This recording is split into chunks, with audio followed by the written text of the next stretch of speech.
so now we're up to instruction 2 of constructing your shorts. So I have done the inner leg seam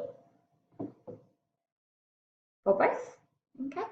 Now, as the instruction shows and in the diagram, we've got to open our shorts up to the U shape, just as it says there. So I'm going to turn them your way so you can see. So any of them, just open it up. Nice U shape happening. Okay, and do the same. Remember, right sides are always facing each other. So my nice colourful watermelon side is going to face the other nice colourful watermelon side. Now, when we're matching up our shorts, it's very important we always match at the seams. So we want the seams to line up. So I'm going to match them. And then the excess fabric, the actual seam itself, one folds one way, one folds the other way. You'll find it naturally folds one way. Okay, put a pin there to hold it down, and then you just fix up the rest of your shorts. Okay, don't worry about what the fabric's doing on these edges, just worry about this U shape here.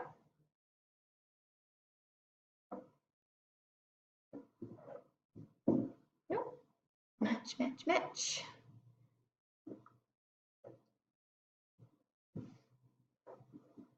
Yeah, sometimes you just need to comb out the fabric a bit.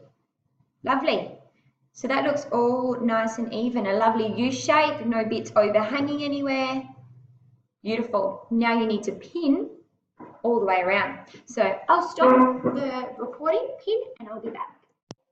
Okay, welcome back. So as you can see, I have pinned all the way around that U shape, and just look to see how the pins are all placed vertically. Remember, that will help you later when sewing. Now the next step is to sew.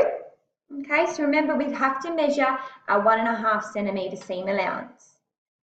Okay, so the 0 on the edge of the fabric and mark out where 1.5 is. So do that all the way around.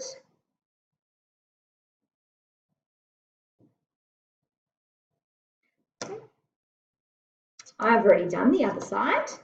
And now join those marks together, so like dot to dot, and that becomes our tracing line. Where you come around the curve, you can just freehand. Okay, try to be as accurate as possible. Doesn't need to be a really hard or dark line, as long as you can see it when sewing.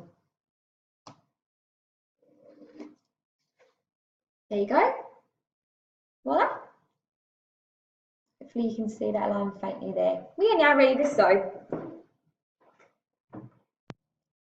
Time to sew, so just remember to check your machine settings, stitch width on 0, stitch length on 3.5. If it is the first time you're throwing up your machine again to do your practice run, make sure it's okay. I've still got my machine set up from before. I can start straight away. Now, I didn't mention before, but always make sure your excess fabric is on the outside of your machine. We don't want to sew and have all fabric crumpled up and trying to get through there. Excess fabric on the outside. Now, although this is a curve, when we sew, it will end up being like a straight line. Okay, so excess fabric on the outside, lining up the indent with the line that you've drawn.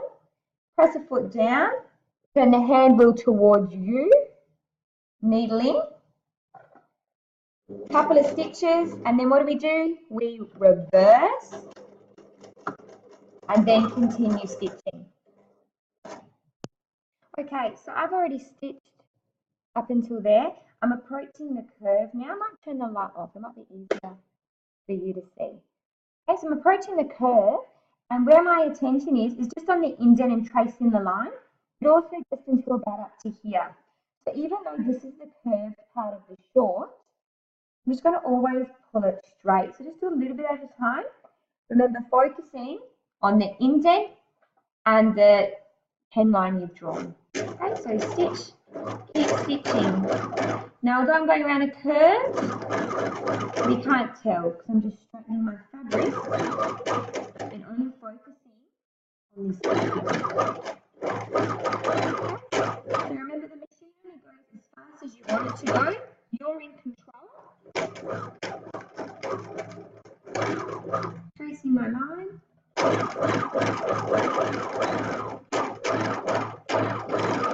There we go. Now it's nice and straight. What I do once I get to the end, I reverse. Okay, straight stitch is done. The next step says to overlock that seam. Now I forgot to do this on the inner leg seam. I got a bit excited about sewing.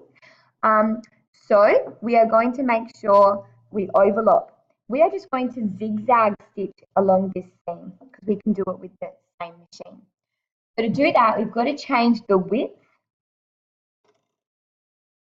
to become wider. So I'm going to put it on number 4. Okay, your stitch length can stay the same. So same thing. This time you want the stitch to go on the fabric, off the fabric, on the fabric, off the fabric, on the fabric, off the fabric. Hence why we get the zigzag. What it does is it captures all the ends of your fabric as a frame and it makes it much stronger. Okay, so your indent in your presser foot lines up with the edge of your fabric just inside the edge. Turning your needle in toward you. Same as before. Couple of stitches, reverse, and we keep stitching in one go all the way down to the end. Lovely, and when you get to the end, remember to reverse. Okay, so as you can see here, we've got our straight stitch and then our zigzag stitch on the top. For our no up to stitch,